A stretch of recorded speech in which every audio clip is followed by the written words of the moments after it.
Hello, hello, and welcome to the Canadian Football Countdown. I'm Ryan Coop here alongside Trey Colbert with a special bonus episode of the podcast here because we've got a new CBA, baby. The CFL is coming back. Football is getting underway shortly, and boy, can we not be more excited. And we figured, let's hop in here, live podcast, live on YouTube, live on Facebook, Twitter, Twitch. You can find us anywhere. If you're here live, hello. If you're here in the podcast feed afterwards, hello. Happy to have you here with us. And let's celebrate. Let's celebrate this endless cycle of podcasts discussing the CBA being finally over and having the being able to talk about actual football coming up here. So we'll talk about the CBA one last time today, and then no more for the next 7 years, hopefully. Fingers crossed. I'll bring in the whole panel here in just a second, but before I do that, I do want to mention we are a proud member of the Canadian Football Podcast Network, and as always, want to acknowledge that the Canadian Football Countdown is brought to you from Treaty 1 territory, traditional territory of the Anishinaabe, Cree, Ojibwe, Dakota, and Dene peoples, and the homeland of the Métis Nation, as well as from Treaty 4 territory, traditional territory of the Cree, Saulteaux, Dakota, Lakota, Nakota, and Métis Nation. Now let's bring in the others on the panel. The great Adam Stewart is here from snowy Saskatchewan. What's going on over there, Adam? Well, yeah, it was raining pretty much all day here. Then at about 4 o'clock, all of a sudden this white stuff come flying down, and the ground is almost white here. And I guess it's prime football weather. And let's face it, I mean, we're ready to go. I had to bring out the old Stormtrooper white Saskatchewan Rough Rider hat because of it. And yeah, ready to go for another one here. And just happy that we got a CBA now to talk about a little bit. Right on, right on. And also with us here tonight, the great Trey Colbert. Trey, how you doing tonight? Oh, I'm doing fantastic. But yeah, I hope that snow stays over there. I definitely don't need it here. This rain can go away too. I'm supposed to have my first slow pitch game of the night or the season. We got to wait. But yeah, excited. CBA, I didn't think it was going to happen, boys. You know that. You know how the camp I've been in, and I'm happy to see it got signed or tentatively signed, it looks like. Yeah, it is not officially signed at this point here tonight when we're recording this live on Thursday. It's still going to a vote here yet, but I mean, the CFL, to me, the CFL and the CFLPA are not going to announce it. The strike is not going to end, and the players are not going to go back to practice if they don't have intentions of signing this deal, especially, the player reps like Adam Bighill heading back to practice. Like, they're not doing this all if the deal's not in place. It's as good as done. I could see maybe, a small tweak here and there. But overall reactions to, just 3 days ago on the podcast, we were talking about, well, now we're playing the waiting game. Two sides broke off conversation, discussions. We didn't know when they were going to resume. Things were looking dicey. We started talking, are we missing a week? Are we missing 2? Are we missing the whole season here? Adam, let's start with you. Opening reactions to a new CBA deal for the CFL. I was real glad to start hearing just after our podcast. I don't know if Trey was getting to me or what, but I was starting to go in that boat of this could be a while. And I figured, at least the game against the Riders and the Winnipeg Blue Bombers, figured that's over already. We've lost that. And there's no way that there'll be a deal done at least until maybe next week or getting closer to the regular season. I mean, I was holding out hope, but let's face it, it was not looking very optimistic. Then Tuesday, all of a sudden there was a message saying, hey, they're talking again. And then all of a sudden there was another message later on in the evening saying they're actually really getting closer. Like it's not maybe that far apart and they're working on stuff. Finally, Wednesday hit, and I mean, let's face it, I was just heading out for a little bit, and all of a sudden I got the notification from one of our fans just saying, hey, did you see that it sounds like all signs are pointing towards Winnipeg possibly getting ready to practice tomorrow? From Jeff Hamilton out of the Winnipeg, I believe it's the Free Press or the Sun.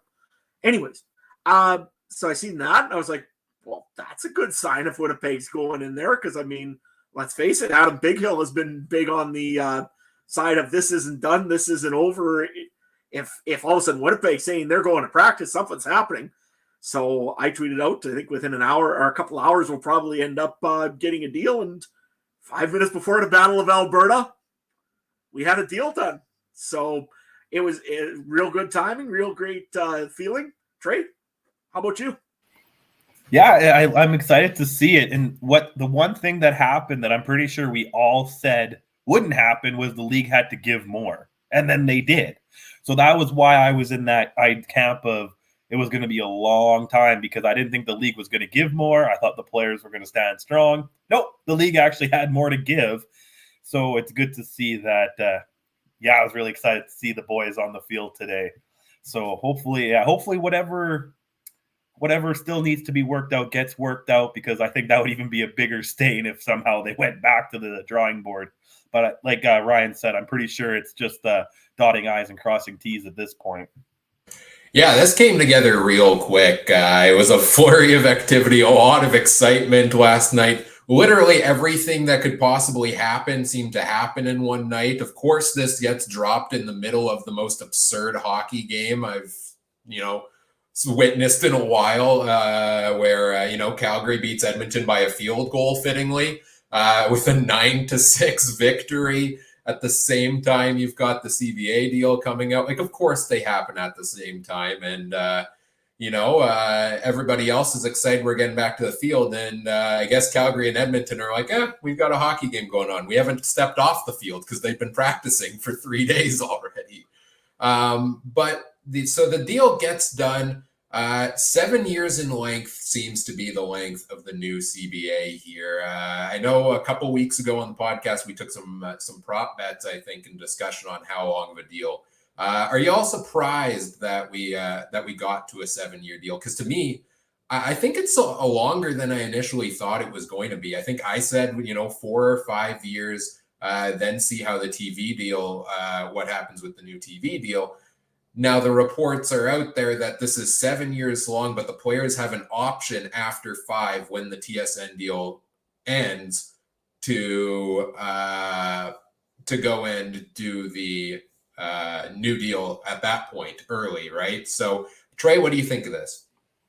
I like it, and it works out to this other timetable. As we saw, the XFL gets a 4-year deal with Disney starting next year. So that opt-out, so they got locked in. They got the CBA locked in for this whole first stint of the Rourke and the XFL. Hey, that's one good. 2, they could go the 7 years if they feel it's a deal that still works out. And hopefully, I'm really interested to see what happens in this 5-year mark with the TSN deal. We all, one of the things that gets echoed a lot is we need to branch out to things like CTV, CBC, Sportsnet. So I think it was a very smart idea to have that opt out, but at the same time, if things don't change in the TV deal, they got another 2 years to go and before they have to maybe renegotiate in 7. I like it all. I know we were all kind of thinking at that lower end deal, like maybe 3, 4, but 5, 6, 7's not bad either. How about you, Adam? Actually, I was a little surprised that it was 7 years. I thought the players probably were going to try to aim for maybe a bridge deal if they were going to have to, but the CFL, kudos to them. They're proving that they want to be a partner now with the CFLPA, giving them an option and allowing them a spot on the marketing team to go and talk a little bit about maybe, hey, here's some options of what we could do when that TSN deal's coming up. If it works out and that there's a better offer on the table, or TSN's going to pay more, or whatever's going to happen there, at least the CFLPA knows that, hey, we can go in and we can talk to the CFL about this and work with them to make a better CBA than we have right now. So really good on the CFL for doing that, to allow that option. Most times you'd think, geez, no, they'll just lock them in for 7 years and that's it. You know what? They got an option to get out. And the nice thing is, again, the 7 years, you got lots of stability. Like you just said before, Trey, the XFL is coming. Now, let's face it, they just got a big deal through ABC and ESPN. Like I said, I really, really like this deal, the length of time on this, for both the CFL and the PA in this case.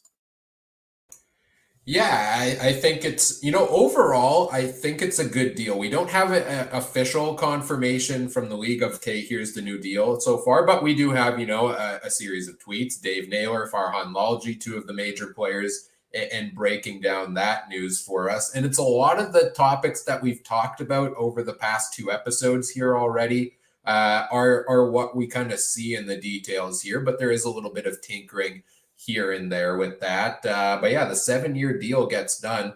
I think one of the most interesting things in the new CBA deal is the Canadian ratio, the naturalized Canadian ratio. I don't know about you guys, but I feel like I need to go back to school for 2 more years to study this ratio to fully understand what is actually going to be encompassed by it, because it sounds like there's one guaranteed spot for a naturalized Canadian, which is an American player who's been, I think, with his team for 3 years or in the league for 5, can take a Canadian spot on the field. But then you have the option of 3 others throughout the season that can take up to 49% of snaps, I think it is, in a game. It's either in a game or it's across the whole season. Like, I've long thought the CFL game and football in general is a rather complicated game for somebody who doesn't know to get into. Like, why are we making this more complicated than it needs to be here? Trey, what do you think? I see it as a tactic to get more American players on board, and also to not lose the Canadian players, because I believe, is there still 7, or did they make 7 plus the naturalized? I can't remember what it was. So you're not really taking a Canadian spot away. You're adding a new Canadian. But I don't know. Again, you don't really think about the passports when you're out there. When you're watching the game, did you really, we've seen guys in the past get dinged for not having the proper amount of Canadians out in the field. And did you really know when we were watching? No, they're not going to stop the game. And I believe I thought that it was going to be 49% over the season, and they'd have to monitor that somehow. And it'll probably just come as a fine or whatever if you go over it or this or that. So I don't think it's going to really deter fans. If anything, I like the ratio, but at the same time, you want to get the best players out there. So if you're getting more Americans out there that are, have a lot more NCAA experience than some of the CIS players, then fine. It's going to make the game more exciting, and I'm not going to turn that away, but you're also going to have your Canadians out there. So I think so far, everything I've heard about this looks amazing to me. How about Adam? Yeah, no, I agree. I mean, everything about that looked very good. I mean, let's face it. I said, who's going to stop the running back Canadian Simone Lawrence now? Just because, again, he might want to use some of those 49% of the snaps to go in the running back position. Let's hope we never see that, though, because I pity the fool that has to stop that guy.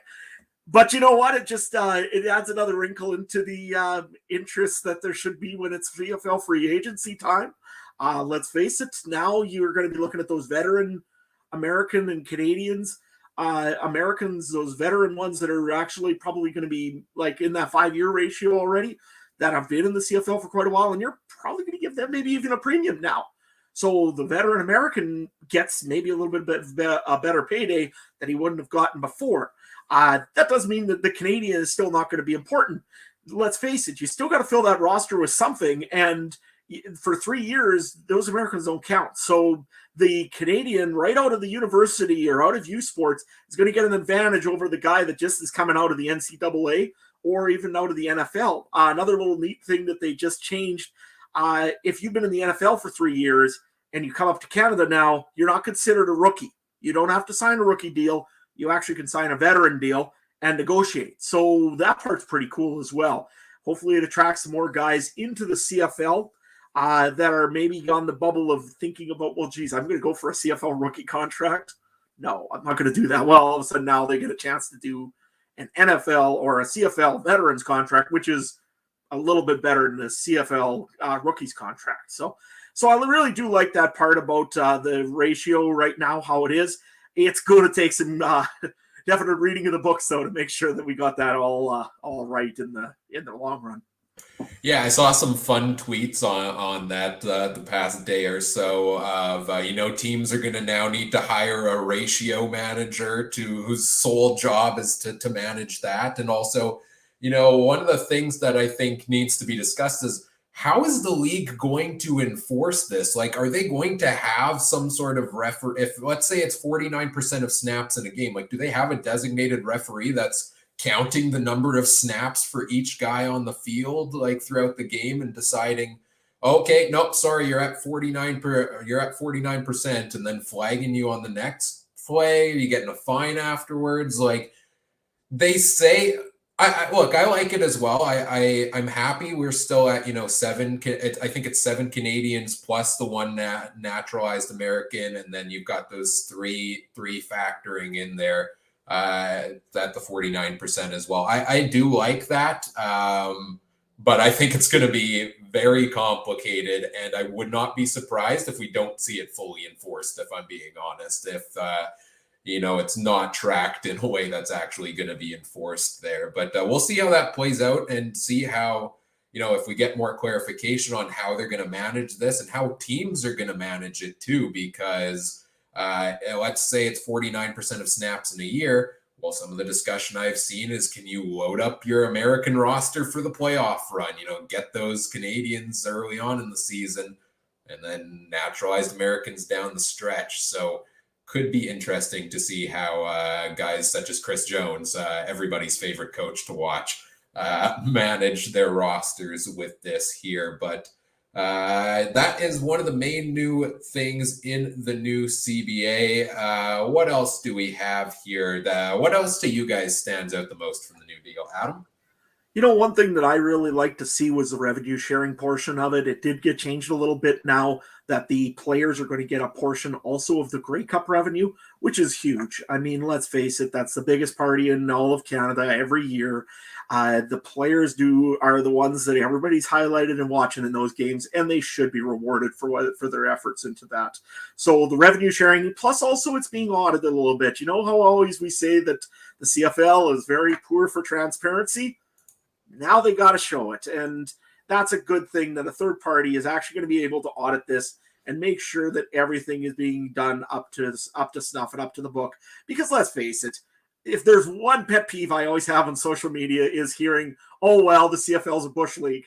No, it isn't. It's a legitimate league. It's done its thing. It's showing off what it needs to do. And we can get past this whole thing of it just being, oh, well, it's not the NFL. Trey, what's your favorite part of it? No, I agree with that. I think the players deserve a big chunk of that. And even if your team's not in it, you always see guys out at Grey Cup, right? So they definitely help promote it. Other than the little things we've talked about, not a lot has come out on what's in the new CBA.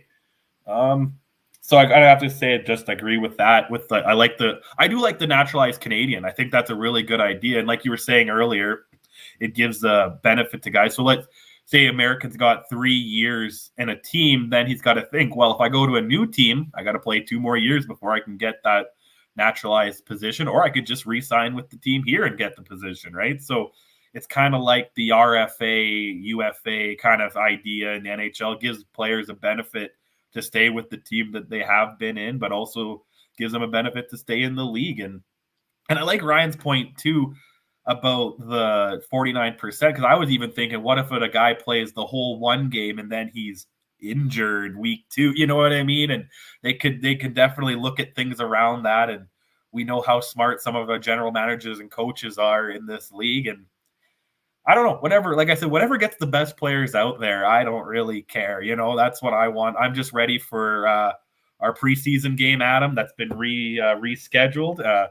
The Banjo Bowl preseason, and get the games going. That's all the most thing I'm excited about. Yep, absolutely. You've got the Tuesday night football, I guess, there at 6:30 p.m. in Saskatchewan. The Rough Riders and the Winnipeg Blue Bombers. So that'll be a fun one, I suppose. Just hopefully there's no snow on the ground on May 31st.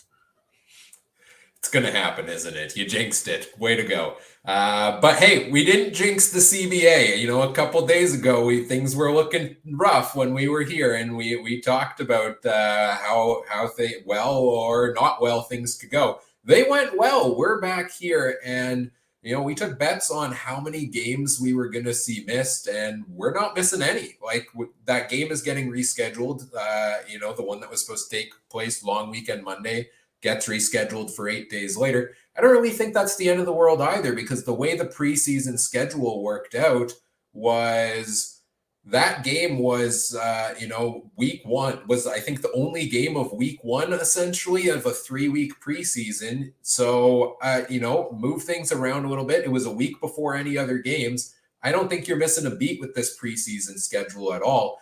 One of the interesting things I had, seen, and I think Mike, who, couldn't make it here with us tonight, he had brought up to me was the idea of, could you switch the preseason schedule around and have Calgary and Edmonton play the Monday game? Because these teams have been practicing already. That's the big concern here, right? Is the lack of practice. But no, I'm happy with how things have worked out. The game's moved. Yeah, Tuesday night might be a little bit weird, but we're known to have a weird schedule here and there. And now training camps begin, and I'm beyond so excited to see things get done here. Yeah, I am too. I mean, let's face it. I'm just looking forward to going and seeing whenever Chris Streffler arrives in Saskatchewan and ends up just putting on a green and white jersey and seeing the looks on a few of my colleagues' faces when that happens. That isn't going to happen, is it, guys? No, we could talk about that later, but I think if Strevy comes back, I could either see Ottawa or Winnipeg. That's my 2 landing spots for him. Either he'll go under Lapo and Lapo will utilize him there, or he'll come back. But we'll talk about the schedule. It's not a big deal. Most guys don't even play both games, so having a quick turnaround now and squishing it in, like I was looking, so now the Bomber, that'll be Winnipeg's second game, and it's on the road. They're probably not going to take everyone anyway, so it doesn't matter. And then now you have Saskatchewan has their home game, and they 3 or 4 days later in BC have a road game. They're not going to take everyone to that one either, right? So you're probably going to have half your roster playing anyway, so it doesn't really matter. And and we could talk about the Calgary-Edmonton thing. I don't think it's that much of an advantage to you guys. Like, 3 days of practice? Like, if this went longer, okay, but 3-4 days of practice. These guys are having practices already anyway. A lot of them, they have their individual workouts. I don't see it being a real huge thing. Well, if you're Edmonton and you're a quarterback, you're not really getting much more practice time than any of the other teams because you have to share it with 13 other guys in the Edmonton quarterback system. No, that's a great point, though, that yes, there hasn't necessarily been formal practices for these other teams, but Montreal's, the players have done players-only walkthroughs. We've seen it here in Winnipeg as well. I'm sure it's happened for other teams around the league. I agree. I don't necessarily think it's a huge advantage either way for these teams. I don't know, Adam, what do you think? Nah, it's not really much. I mean, maybe a little bit of an advantage for Edmonton to evaluate some of the guys they've had. I mean, they did have a big release the other day. The one Canadian receiver, I'm sorry on the name right now, is Tavon Smith. Or Jalen Smith. So that was kind of interesting that they could make an evaluation and decide to move on from him. But I mean, that's the only team really. I mean, Calgary's not really changing everything in the world in their team this year. They're going to want to do some evaluating too. But I mean, I think it's more Edmonton might gain a little bit because of it, because they got the extra days of evaluation. Nothing worse serious. Nothing that's going to cause a game to be that's going to win a guy a game either way. So the CBA deal gets done here. Like we said already, very quick, it seemed to turn around and happen. Do we think they actually broke off conversations for those couple of days? I mean, it seems like they did. And how close do you think they were initially when they broke things off? Because, we were going through 3 straight days of 12-hour talks, and then it seemed, okay, we heard nothing. Maybe a Tuesday rumbling of under the hood, little secret conversations going on here. And then boom, Wednesday was kind of, let's get ready to play football. Like, what do you make of how quickly things turned around there? Did cooler heads just prevail after they took maybe a day off to go and review and see with the situation of where they're at? Trey? Yeah, I think that, every great deal has somewhat of a backroom aspect to it. I'm sure they always talked and kept in communication. I don't believe that there was actual silence. If there was actual silence, I think there'd be no CBA right now. That wouldn't have just magically happened. Yeah, but the cooler head thing too, we knew a lot of the players were very adamant. I think that's maybe one reason why, too, the Blue Bombers backed up on having the fans come picket, because I think they knew that there was some rumblings. And I don't know about the Hamilton turnout. It looked like there was mostly players there. So I think that they kind of knew this was coming. Not too shocked either that they kept it, because, yeah, both sides were shooting shots on the socials, right? So they probably just thought, let's get this done more privately, and then we'll go from there. Yeah, that's probably what happened. I mean, let's face it, Saturday, yeah, it was maybe a little bit of turbulence, but overall, they said, look, let's just take the weekends, take Sunday off. Let's both think about this and what we're going to be doing here. If you guys got to go on strike, do what you got to do. But you know what? I think the players realized that it was there was a pretty good deal already up there, and the framework was almost there for a deal. With some changes, they knew it probably was going to work. And yeah, I'm sure that they mostly kept in touch. I don't think there was a real big breakup and they just went completely separate ways. Like I said, I think that the deal was kind of roughly structured by Saturday. Probably by Monday, Tuesday, with a couple tweaks, we ended up with what we did on Wednesday. I'm just so happy to see the sides come to a deal that I genuinely feel like the players are actually happy with, because that's what we talked about last episode, right? A lot of it was, a lot of the tactics of trying to force the players into a deal they aren't happy with. And yeah, they may have not made all of the progress in this one CBA deal, but I think they made progress in a lot of key areas. I mean, we talk about, guaranteed contracts. The third year of a contract can now be 50% guaranteed. We talk about the lengthened, medical coverage and benefits for players post-career. Like, these are things that, it's almost mind-boggling that they weren't in a CBA deal until now. That it's great to see, and yeah, the negotiations, they got a little ugly at times, and they got out in the media and public and had us all scared there for a wee little bit that our season might be delayed or lost. But at the end of the day, no harm, no foul, particularly in terms of lost games, lost season, anything. And kudos to the players for standing up for what they felt was right and getting a deal that they're happy with, because they're locked in for 7 years, well, at least 5 years now, potentially 7. And you want to make sure they're happy for that long and out there on the field producing as much and as well as they can, right, Adam? Yeah, no, exactly. And I mean, let's face it, it was a win for both the CFL and the CFLPA, plus just generally each of the teams and their fans. It was one of those deals that, like I say, you could, as a fan, you could say, look, the players gained in this deal much more than they have in previous CBAs. They've gotten better. You're right. On safety, it's much better for the players now. For injuries after the game, they're going to be covered for a little longer. They got some extra salary in there. They've got some guaranteed contracts, which was never happening previously in the CFL. I think that the CFL gained in this as well, because now they have a partner that they can work with when it comes to maybe betting and maybe bringing in some extra revenues for these teams. The players feel like they can work with their owners or work with their clubs to try to build a better team and maybe make some extra income for these teams. And let's face it, when you have more income, better sources of revenue, everybody should win. And in this deal, I think everybody really did. Trey, what are you thinking? Yeah, I agree with that. Like, again, this seems like one of the better deals that the players have gotten in recent history.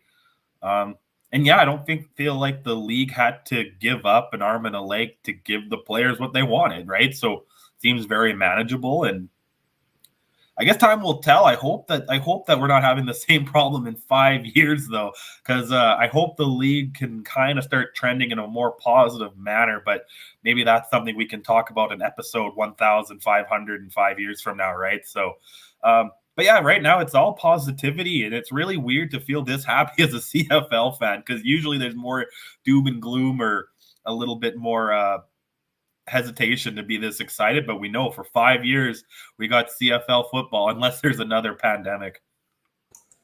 Yeah. Oh, God forbid. Please, no.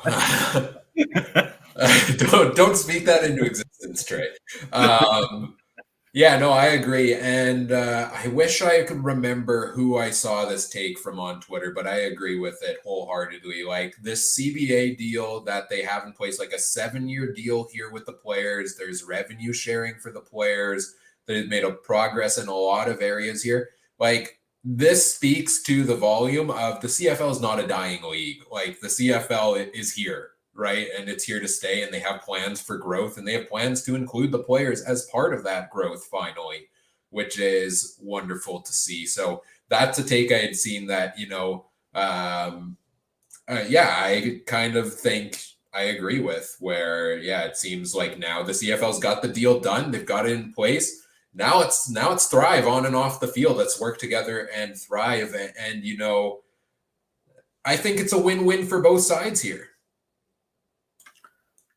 Absolutely. And let's face it, it can't help but help with the talent on the field, with the quality of everything going around. Let's face it, as a guy that just maybe didn't get drafted in the NFL, you're probably thinking this is it, right? Most guys that don't get drafted, they're okay, it's over. I understand. I'm not going to maybe go nowhere. There's the odd guy that comes in and says, I want to try the CFL because I want to sell another back road into the NFL. Well, if the CFL is shown as a viable league that pays a fair little bit, that has a lot of benefits to you, I could see NFL or I guess the way it would be is the guys that didn't get drafted would be guys that maybe would consider, hey, it's worth going up north for 2 years, 3 years, see what I can get on tape. If I can make a big splash in the CFL and get paid to do it, essentially, where I don't have to be thinking about my family at home, and if they're making enough or keeping on going, that they can actually maybe play in the CFL. And like I say, if you get the game film, you never know what can happen. You might all of a sudden end up down in the NFL one day, like a certain quarterback that I keep bringing up.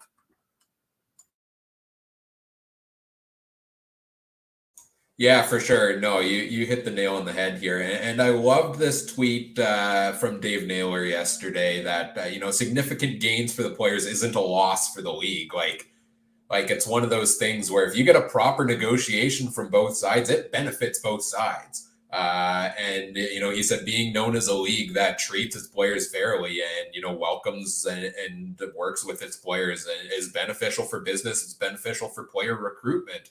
And I think that hits the nail on the head here. So they've got the deal done for now. Now let's see what they do over the next 5 years. I want to see the two sides, continue to discuss, okay, how can we grow the game over these next 5 years? Like this isn't, okay, thanks for signing, shake our hands, now go out on the field. Now we're the owners, you're the players, go work. I hope it's not that. I hope it's truly a partnership going forward over the next couple of years, working on new ventures, because the CFL is always trying to innovate things, whether it's CFL 2.0, whether it's, the Genius Sports data integration deal. Like, get the Players Association, get the players involved there, because not only are they the ones you're marketing out on the field, but also, like, you've got some smart guys in there, and you've got some creative guys in there in the CFL, and I would love to have their voices involved on, what you do with deals like this data deal. Trey, what do you think? Sorry, can you repeat that? You just cut out a little bit here. Oh, sorry about that. What do you think on getting the players involved on some of these deals and negotiations going forward, not just the CBA, but having the actual conversations with the Genius Sports integration and things like that going forward? No, I think it's pivotal. Like they got to keep going forward. And like we mentioned a lot that XFL and the Rock, right? And I actually do have a conspiracy question for you guys. Do you think it's interesting that the TSN deal ends the same year that the XFL one will? So again, in 4 or 5 years, are we gonna have that whole conversation again? If the both leagues are trending and working good, are they gonna try to collab again in 5 years? Though, I think they definitely here in north of the border, you got to keep moving up. I like, other than the 4 downs, this Genius Sports seems to have a lot of ideas going forward. I've heard there could be a lot of big things coming when it comes to gambling, and we all know I love to waste my money on that. So, I think that's a big one, gambling and getting the players involved. Like I said, you need to have video games. You need to have them promotions. I would love to see the co-op chips again, like the Durant, whatever it was, like Buck Pierce barbecue and stuff like that. You need to get that out there again because you can't go 2 seconds without hearing Tom Brady, Patrick Mahomes, name your NFL player. You could just, even people like my girlfriend who know nothing about sports know those names. But then I say some CFL player and it's like, what? Other than a bomber, she has no idea what I'm talking about. So you need that, right? And I hope that the players in the league and this Genius Sports and every partner, TSN included, can get that going. Yeah, it was actually interesting the other day to see Marshall Ferguson actually saying that TSN was in a meeting. I didn't want to say with who or with what, but I mean, let's face it, pretty much they kind of knew that Genius Sports was behind this. And it seems like the TSN's very excited about this sort of stuff.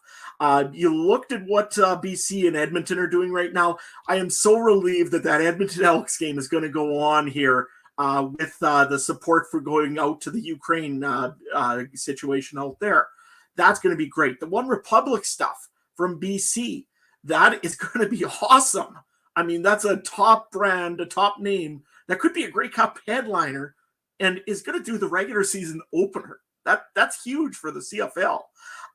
There's more things that they can be doing, and I think that they will be doing these soon enough, including with the in-game betting and with game betting. That's going to be huge money for the CFL coming in. It's going to benefit the clubs. And again, I hope the players can get a piece of that as well as we're going along with it. Ryan? Yeah, we've got a few comments here in the chat.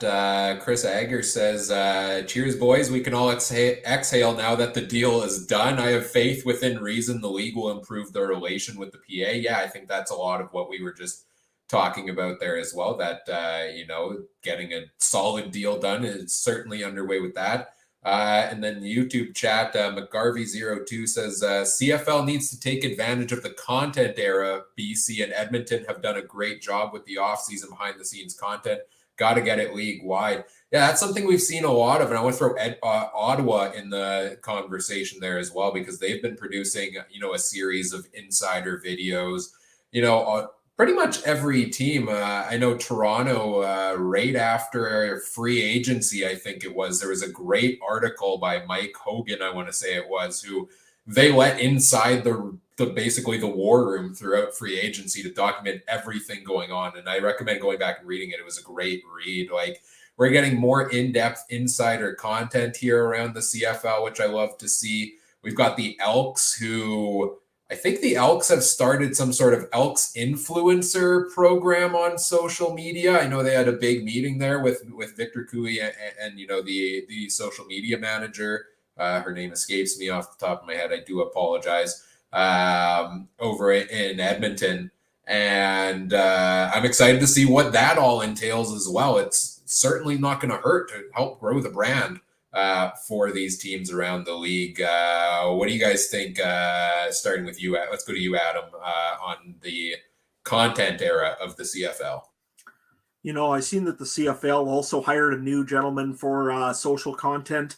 I can't remember the gentleman's name, but wish him all the best. Let's face it, your first week starting in and you've had a CFL strike that pretty much everybody wanted to probably tear your head off about on social media. So if you're one of those fans out there that does that, don't do that, okay? Seriously, these guys here don't need to get their heads taken off because they don't control the stuff in the back. However, they do have some great content ideas, and I really, really hope the TSN works with them. so they can get all the content and get some really exciting things going on. Maybe get some reverse angles. You've seen that 360 view that they have for hockey games, where you can move around or do whatever you'd like to do with in an NHL game. Why can't we do that in the CFL? It shouldn't take much nowadays. There's all sorts of technology and the content is there. Just got to be a little bit creative, think a little bit outside the box. And you know what? I think the CFL is going to nail some of this stuff this year. I really hope that they do a lot of promoting of themselves as well. Not just the teams, but promote yourselves, the CFL. Trey? Oh, yeah, I agree. And as someone who does control social media accounts for the harness racing here in Manitoba, don't shoot the messenger, right? We're just putting out the information that we're getting told.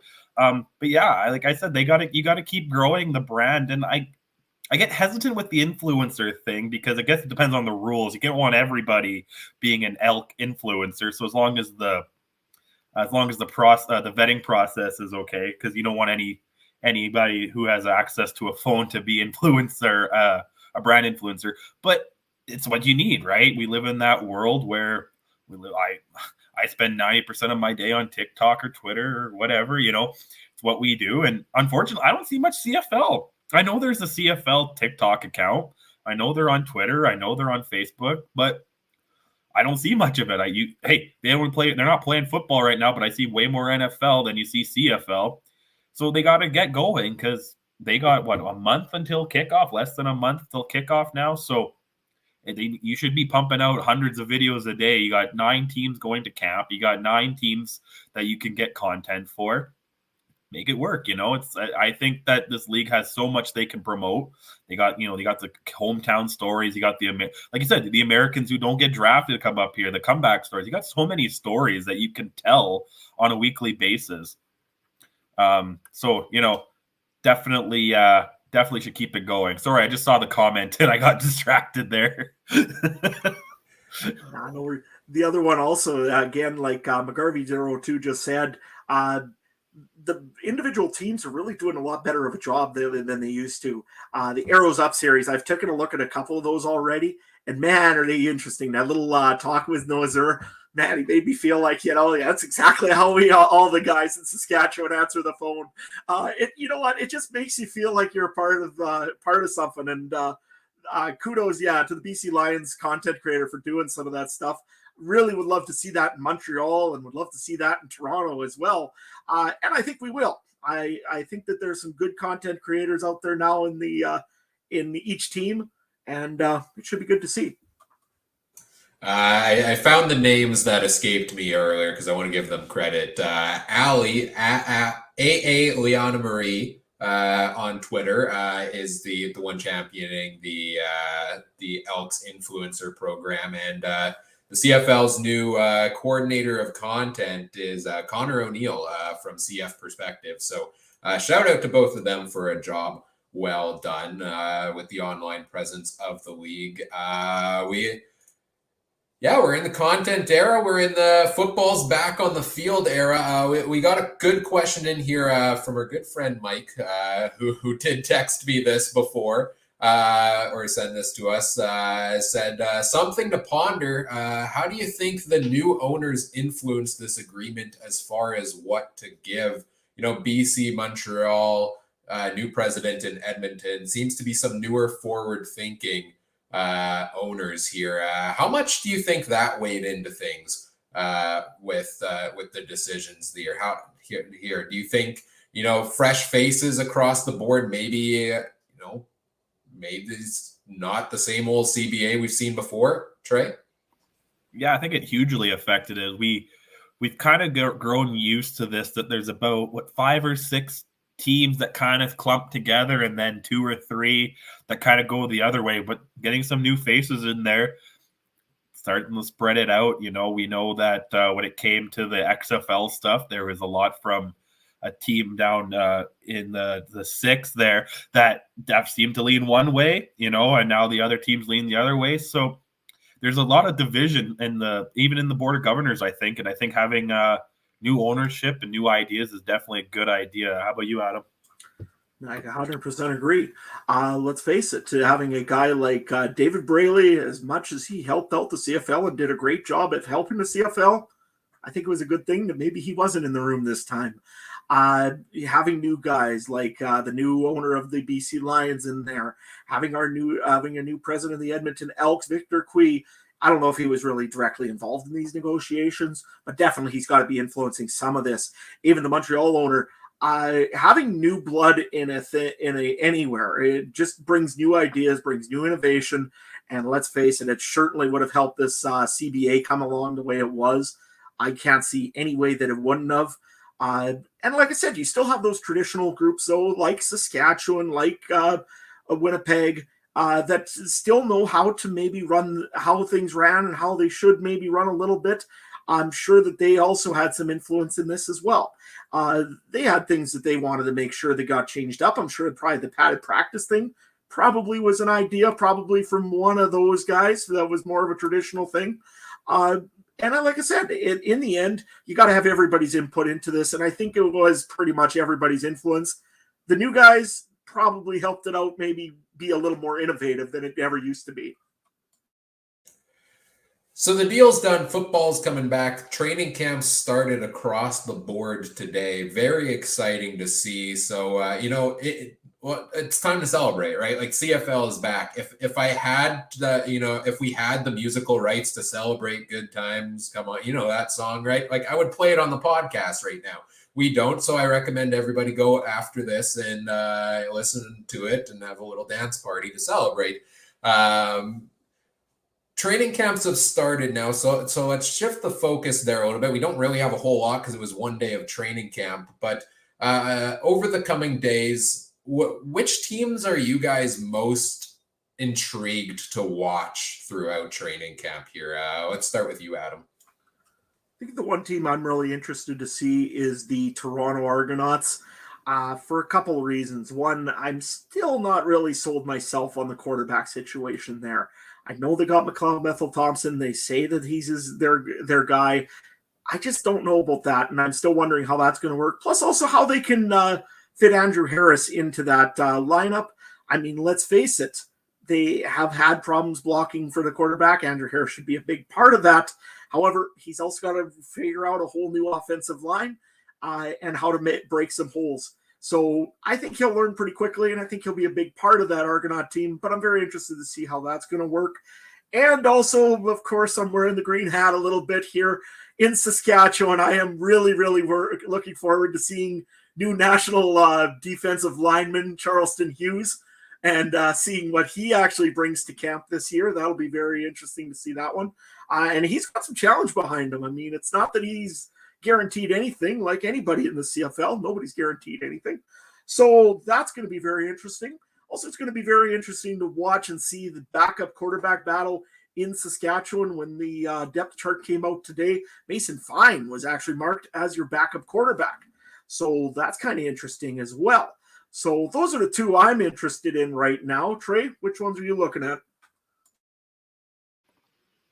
I got Edmonton circled on my list here because to see what's going on, and I'm really interested to see with the quarterback situation. I want to see how Kenny Lawler fits into this mess as well. Now, had an amazing season in Winnipeg last year, other than what 2 games he had to miss. So other than that, he best receiver in the league easily. So I want to see how that goes, and I want to see how Chris Jones manages this team. And I think, like we talked about previously, I think they could easily be the wild dark horse in the West. And I think it's got to start from day one. And that, like we talked about earlier, too, that was one of the teams that maybe benefited from having an extra 2-3 days on the field. So really interested to see what the pesky Elks will do. And also Winnipeg. But my big watch is I'm really interested in Strevler.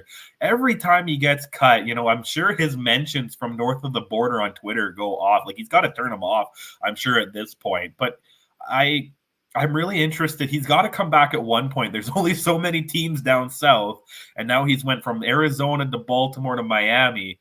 If Miami doesn't want you, you're kind of starting to lose on your teams that might want you. So I think in general, he's my big watch because I don't know if he's a starter, but now with that second quarterback rule, he got a little bit more valuable, I think, even here. So like I said, does Ottawa, Winnipeg, because Winnipeg still needs a kind of a backup. Where is he going to go? I think that would be interesting to watch. But watch him watch him get signed somewhere again down south, but we'll see where he ends up. Quick question also, guys. How many years has Chris Trevler been in the league? 2, 3? Two. Okay. His first year was 19, and then 18, and then 18, 19. yeah, I think. Yeah. Okay. He only won the one cup, yeah. And let's face it, that's kind of why I'm also interested in the Argonauts, because I think if there's a place for Chris Trevler to really go, yeah, I'm saying Saskatchewan because of the chaos. It's the Argonauts that I think possibly could take a real run at Chris Trevler, and especially if they have a funny feeling about McLeod, Bethel Thompson. That's one team that I see is looking for a quarterback and looking for one quickly. Well, yeah, the thing is, I think because we're so into training camp now, I think some team's going to have to give him backup quarterback money for 1 year. And I think he still thinks he could probably be a starter somewhere up here too, right? So he's got to look at where could he maybe start next year. And maybe Toronto's that one. Like you said, maybe Bethel Thompson has a bad year and Strevely can take over next year. It's interesting to see. That's why I think Ottawa, because I think he'll fit under the Lapo offense. But, yeah. Ryan, what about you? Yeah.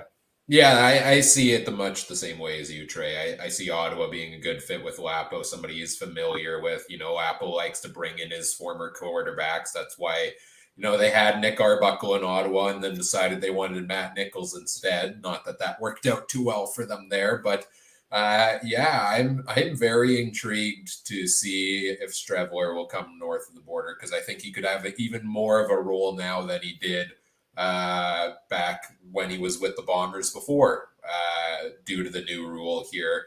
And another thing in the new CBA is we're back to 3 quarterbacks on the game day roster, it sounds like. That was something that I never understood last season. We had a game where Nate Bahar had to play quarterback for Ottawa in the final 3 minutes of the game because Matt Nichols and Dominic Davis both got injured.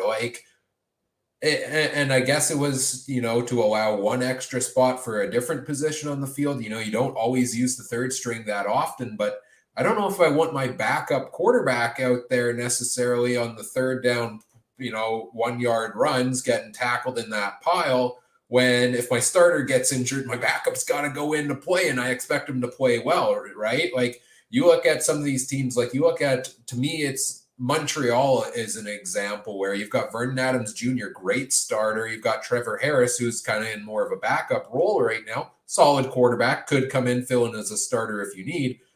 But he ain't going to go, he's not your third down goal line plunge type of quarterback to me. So, having a third quarterback back on the roster is something I'm excited for in the new CBA. Among the teams I am interested to watch, I think, like Trey said, Edmonton, the quarterback battle there, and the quarterback situation in BC. And we have a comment in the chat as well about Nathan Rourke. What do we expect from him this season?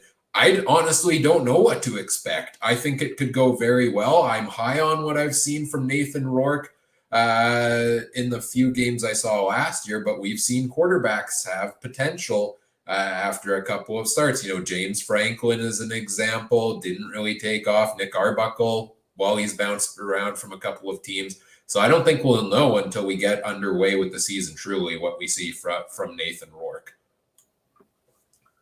Yeah, pretty much that's what it is. Although I got to say, from what I seen from him last year, if that guy has an offensive line out of him, I think the sky's the limit for Nathan Rourke. Honestly, he's got a good arm. He's got smarts. He knows what he's doing out there.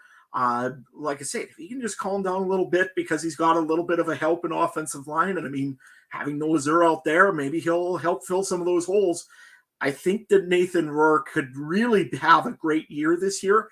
And I think the BC believes in him very hard. They already have released Isaac Harker off of their roster, which was a very big surprise because I thought, if nothing else, Isaac Harker's going to at least press Nathan Rourke for the job. I didn't think he was going to get it. I thought Nathan Rourke would be your starter, but I'm quite high on Nathan Rourke. And also, let's face it, he's not the only Canadian quarterback anymore, which is really cool. You've got Trey Ford, who's probably going to very, very much compete in that 13 quarterback situation there in Edmonton. I think he's probably going to be either number 1 or number 2, probably starting out. And also in Montreal, you still got Vernon Adams Jr. there, and he's going to have a great year, I believe. He's going to be wanting to show the 2021 was not his best year. He's going to come back flying as well. So, Trey, what do you think of Nathan Rourke? I want him to do good. Like for the sake of his passport, I want him to do good. Do I think he's going to? I wasn't very high on BC this year, so like you said, I hope that old line's a lot better. If that old line gives him time, that will definitely bode well for him. I don't know. I was just kind of looking at his stats. I think he had 3 touchdowns and 5 interceptions, and for 800 yards roughly. You got to change that up, obviously, if you want to be successful in this league. But then again, it all comes down to the old line. We know that here in Winnipeg and Saskatchewan, when you have an old line, that's your Grey Cup year, right? So I don't know if their old line's there yet, but hopefully soon. And just to go back to Ryan's point, I really like the 3 quarterback rule coming back, because I feel like with the 2, we get in that emergency goalie kind of territory, which it works somehow in the NHL. Sometimes that's the most exciting game, is when the Zamboni driver, right, comes in to beat the team he cleans the ice for. But I don't think you can do that in football. We saw that in the NFL as well with COVID when I think it was 2 years ago, I can't remember which team, Denver maybe, where their quarterbacks weren't allowed to play because of contact tracing and stuff. You can't have that. You need a quarterback to get in there. So having 3 guys, and like you said too, you don't want certain guys to do the goal line punches. What are you going to do? Put some other guy in there? No, you need your quarterbacks, and it's worth having the guy even holding the clipboard if it's 99% of the time. Hear me out on this. We bring back the Wendy's sponsorship. Wendy's kick for $1 million, except maybe something quarterback related. 2 fans go head to head. That's your emergency backup quarterback. Is the winner of that competition. 100% on that. If that idea is not used, I mean, let's face it, you should copyright that right now, Ryan. Because why wasn't I involved in the CBA negotiations? We would have had this deal done weeks ago. Well, see, talking about that, why have the great promotions of the past just disappeared? Like the Wendy, it was always Friday Night Football sponsored by Wendy's, the Baconator, the official hamburger of the CFL, and then you went right into it. You had the kickoff, and like I said before, the co-op chips. I remember the only reason I'd ever go to a co-op gas station in the city was to pick up some of those chips, right? So where's all this great promotion from the past just disappearing? Were they that much of a money waste? They couldn't have been. I mean, let's face it, everybody loved Old Dressler chips. Yeah. I mean, no matter which side of the border you're on, you always ate those chips. Like I said, or the Darian's Darios or Fantu's Flakes. I mean, those were great. There was all sorts of those great little promotions back in the day from the co-op. I mean, surely Federated Co-op could do something with that with the CFL. And especially now that the CFL and the PA are kind of in labor peace right now. Seriously, guys, make up some stuff and do some stuff like this. The training cards. I would love to have a set of cards that are promotional stuff for the CFL. If you look behind me right now, I've got a Nathan McKinnon signed print behind me. I would love to have one of those that was licensed from the CFL and the PA. That'd be awesome to try to get something like that. Yes, I know some of the teams do that, but yeah, even something as simple as generic CFL brand merchandise, which the league doesn't have a store for. The Red Blacks have started selling that, which I'm not quite sure how they're the only team doing it, but people have been eating it up. People have been calling it for a while. So there is definitely room for some more sponsorships and things like that to help grow the game over the next couple of years. And maybe that's a focus, next year and the years after that. Now that we've got the new CBA, we've come out of the COVID lost season. We've got a CBA. We're, back on the field full season this year.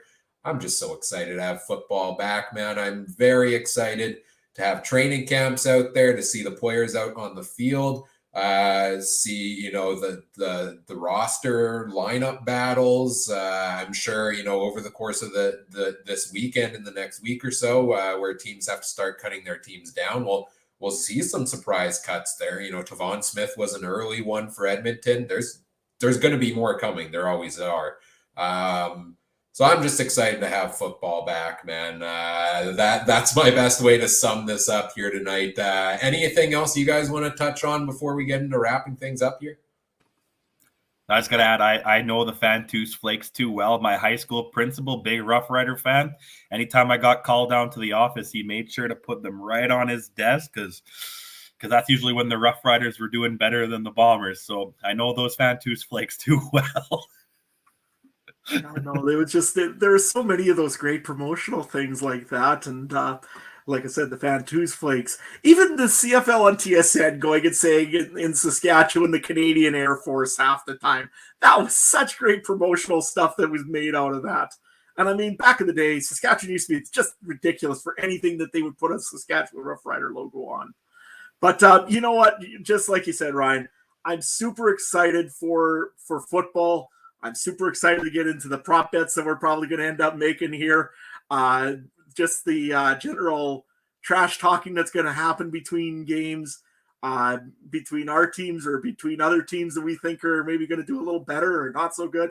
Just everything about the CFL. It's just that time of year where you get excited about about football, because usually your team is also, like, let's face it, out of the 32 teams in the NHL, 33 now, I guess. You got a team that's out.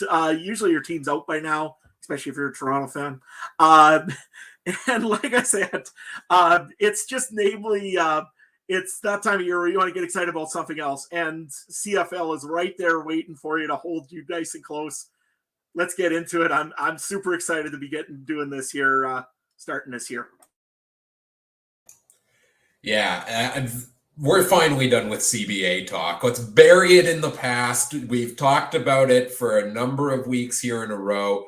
Let's start getting into the season preview content in the next couple of weeks. The preseason kicks off, I think, next week, Friday now, with the rescheduled game. And the regular season kicks off on Thursday, June 9th. So just a couple of weeks away. What's coming up here on the podcast? We're going to get into the season preview content. I think next week we'll preview the East Division in the CFL. Week after, we'll preview the West Division. We'll have a fantasy CFL and betting preview in there as well. And before the season starts, our annual fantasy draft special here. And then we get right into the season content, recaps, previews every single week throughout the season. Very excited for all of the things here to come on the podcast and for football itself. It's been a great celebration here tonight of the return of the CFL. Happy to have you both here with me to do so as we wrap things up here. Adam, where can people find you on social media, and what you all got going on these days? Well, hey, yeah, if you want to check me out over on Twitter, I'm at AdamStewart1. Unfortunately, you're going to see a lot of not really much preceding photos for a little bit here, just because we got a little bit of snow on the ground. And but you know what? That's okay. We'll talk more CFL. We'll talk some NHL. Haven't checked what the score of that Avalanche game is, so I got to check that right away. But you know what? 1-0 the opposite way, isn't it? Thanks, Trey. Anyways, now the trade has made more disappointment for me. I guess, Trey, where can people find you? Yeah, sorry, I was just keeping an eye on it here. You can find me at Trey MB Harness, always down on Twitter, always down to talk football, down to talk any sport. Horse racing got the Preakness this weekend. I'm not that excited about it because the Kentucky Derby winner is not racing, which you can ask my opinion about that on Twitter. But yeah, I'm always down to talk any sports. Right on. If you want to follow me on Twitter, I'm at CooperTrooper42. Tweet a little bit and getting more involved in it here, back into the social media as the CFL season gets underway. I had the pleasure of being a guest earlier this week on the Third Down Gamble podcast. Don was kind enough to invite me on to talk more CBA. This was shortly, a day or two before the deal got done. So, we speculated on a lot of things. I still recommend going back and checking that out. That was a great discussion there. You can find them on Twitter at Third Down Gamble. You can find us on social media on Facebook. We're the Canadian Football Countdown there. On Twitter at CF Countdown Pod is where you can find us as well. You can find our other co-host, Michael Garrell, at Mike Garrell on Twitter. Make sure you check out all the other great shows from around the Canadian Football Podcast Network at CF Pod Network on Twitter. If you tuned in live tonight, we appreciate it. Stay tuned. Lots more live content to come throughout the season. Thank you to everybody who chimed in the chat with your comments and your questions as well. We love those. And whatever podcast platform or video platform you're watching or listening on, we always appreciate it if you do all the fun things such as like, comment, rate, review, subscribe, share the show with your friends, help us grow the show. We always appreciate that. And on behalf of our panel tonight, well, first I'll say stay tuned for exact date and time of next week's season preview show. Check that out on social media to get that. And on behalf of our panel tonight, Adam Stewart, Trey Colbert, I'm Ryan Coop saying thank you for listening. Take care. Have a good one. Bye.